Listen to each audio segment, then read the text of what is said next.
നിതിനൊപ്പൽ ഇപ്പം ജെൻസി രാഷ്ട്രീയവാദികളല്ല, അവർക്ക് കൃത്യമായ രാഷ്ട്രീയം കമ്മ്യൂണിക്കേറ്റ് ചെയ്യാൻ അറിയാം. പക്ഷെ ഭാഷ വ്യത്യസ്തമാണ് എന്നതാണ്.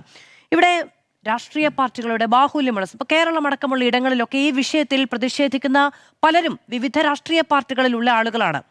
അതിലിപ്പോ കേന്ദ്ര സർക്കാരിനെതിരെ ആയതുകൊണ്ട് BJPയുടെ യുവജനങ്ങൾ ഒഴികെ മറ്റെല്ലാ രാഷ്ട്രീയ പാർട്ടികളുടെയും യുവാക്കൾ CJPക്ക് അനുകൂലമായ ഐക്യദാർഢ്യ പ്രകടനങ്ങളിൽ മറ്റ് രാഷ്ട്രീയ ഭേദമില്ലാതെ അണിചേർന്നിട്ടുണ്ട്. ഇവരെ ഉൾക്കൊള്ളുന്നതിലും ആ ആവശ്യങ്ങൾ അല്ലെങ്കിൽ അവരുടേതായിട്ടുള്ള പ്രശ്നങ്ങളെ അഭിസംബോധന ചെയ്യുന്നതിലും എന്താണ് നിലവിലത്തെ രാഷ്ട്രീയ പാർട്ടികൾക്കുള്ള പ്രതിസന്ധി, പരിമിതി? തീർച്ചയായിട്ടും ഈ ഒരു സമരത്തിന് നമ്മളോടൊപ്പം ഭാഗവാക്കായ എല്ലാ രാഷ്ട്രീയ നേതാക്കന്മാരോടും ഞങ്ങൾക്ക് അകമഴിഞ്ഞ നന്ദിയുണ്ട്. അവരുടെ ശബ്ദം ഞങ്ങളുടെ ശബ്ദത്തിന് കുറച്ചുകൂടെ ഊർജ്ജം പകർന്ന് നൽകിയിട്ടുണ്ട് എന്നുള്ളതിൽ ഒരു സംശയവുമില്ല. പക്ഷേ ഞങ്ങളൊക്കെ ചിന്തിക്കുന്നത്, ഇപ്പോൾ രാഹുൽ ഗാന്ധി ഞങ്ങളുടെ സമരത്തിൽ വന്നു, കോൺഗ്രസ് നേതാവായ അല്ലെങ്കിൽ ഇന്ത്യയുടെ പ്രതിപക്ഷ നേതാവായ രാഹുൽ ഗാന്ധി ഞങ്ങളുടെ ഒപ്പം കൂടിയെന്നല്ല ഞങ്ങൾ കരുതുന്നത്.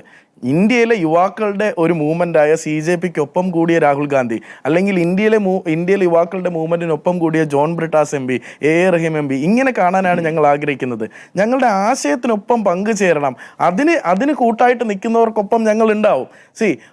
CJP എന്ന മൂവ്മെൻറ്റ് സ്റ്റാർട്ട് ചെയ്തത് ഒരു മീമിൽ നിന്നാണ്. ഇനി മുമ്പോട്ടുള്ള കാര്യത്തിൽ കൂടെ പറയുകയാണ്, CJP എന്നുള്ള പാർട്ടി സ്റ്റാർട്ട് ചെയ്തത് ഒരു മീമിൽ നിന്നാണ്. അന്ന് എല്ലാവരും കളിയാക്കി, ഇവന്മാർ എന്ത് കോമഡിയാണ് കാണിക്കാൻ പോകുന്നത്, ഇവരെ കൊണ്ട് എന്ത് ചെയ്യാൻ പറ്റുമെന്ന് പറഞ്ഞ് കളിയാക്കിയിരുന്നു.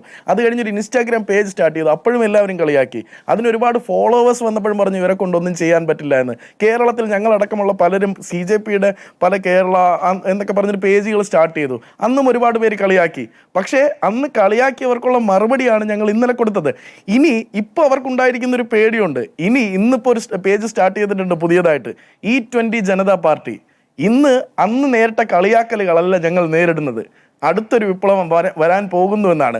അതിനൊപ്പം നിൽക്കുന്ന ഏത് രാഷ്ട്രീയ പാർട്ടിയിലെ പ്രവർത്തകരായാലും, ഏത് രാഷ്ട്രീയ പാർട്ടിയിൽ വിശ്വസിക്കുന്ന യുവാക്കളായാലും ഞങ്ങൾക്ക് സന്തോഷമേ ഉള്ളൂ.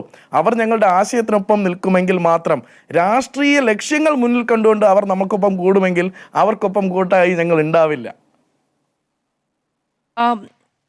നിതിൻ, മറ്റൊരു കാര്യം കൂടി, ഇപ്പം ഒരു വലിയ രാഷ്ട്രീയ സമരം, വ്യത്യസ്തമായ ചില ആശയങ്ങൾ, ആവശ്യങ്ങൾ, ഇതൊക്കെ അംഗീകരിക്കപ്പെട്ടിരിക്കുന്നു. സാധാരണഗതിയിലാണ് എങ്കിൽ പിറ്റേ ദിവസം എന്താണ് അടുത്ത രാഷ്ട്രീയ പരിപാടി, എന്താണ് ഫ്യൂച്ചർ പ്രോജക്റ്റ്, എന്താണ് ഇനി മുന്നോട്ടുള്ള തീരുമാനങ്ങൾ, ഇതൊക്കെ പ്രഖ്യാപിക്കുകയാണ്. ഇതിപ്പോ ഇങ്ങനെ ഒരു ആവശ്യത്തിന് വേണ്ടി ഒത്തുകൂടിയ ആളുകൾ പല വഴിക്ക് പിരിഞ്ഞു പോയിരിക്കുന്നു എന്ന് വിചാരിക്കേണ്ടതുണ്ടോ?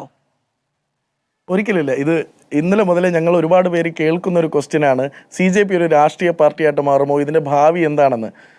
അങ്ങനെ അല്ലാതിരിക്കാൻ ഇതിന് അങ്ങനെ ഒരു രാഷ്ട്രീയ പാർട്ടിയായിട്ട് പോയാൽ ഞങ്ങളെ സപ്പോർട്ട് ചെയ്തുകൊണ്ട് നിൽക്കുന്ന യുവാക്കൾ ഇതിൽ നിന്നും വീണ്ടും പിന്തിരിഞ്ഞു പോകും. കാരണം കക്ഷി രാഷ്ട്രീയത്തിൻ്റെ പൊറാട്ട് നാടകങ്ങൾ കണ്ടു മടുത്തത് കൊണ്ടാണ് അവരോട് നിങ്ങൾക്ക് രാഷ്ട്രീയമുണ്ടോ എന്ന് ചോദിച്ചാൽ അവർ ഞങ്ങൾക്ക് രാഷ്ട്രീയമില്ല എന്ന് പറയുന്നത്. ഞങ്ങളുടെ ഈ മൂവ്മെൻറ്റ്, ഞാൻ നേരത്തെ പറഞ്ഞ വാക്കുകൾ വീണ്ടും ആവർത്തിക്കുന്നു, ഞങ്ങളുടെ ഈ ഉറച്ച ശബ്ദത്തിനൊപ്പം നിൽക്കാൻ യുവാക്കൾ വന്നു എന്നുള്ളത് തന്നെയാണ് ഞങ്ങളുടെ വിജയം. അത് ഇന്ന് ഞങ്ങളൊന്നും ചെയ്തില്ല എന്ന് വെച്ച് ഇന്നലെ എല്ലാം കഴിഞ്ഞു, ഞങ്ങൾ അവസാനിപ്പിച്ചു എന്നല്ല അതിൻ്റെ അർത്ഥം. നാളെ വീണ്ടും ഞങ്ങളുടെ മൂവ്മെൻറ്റുകൾ, ഞങ്ങളുടെ ശബ്ദങ്ങൾ വീണ്ടും തുടരുകയാണ്.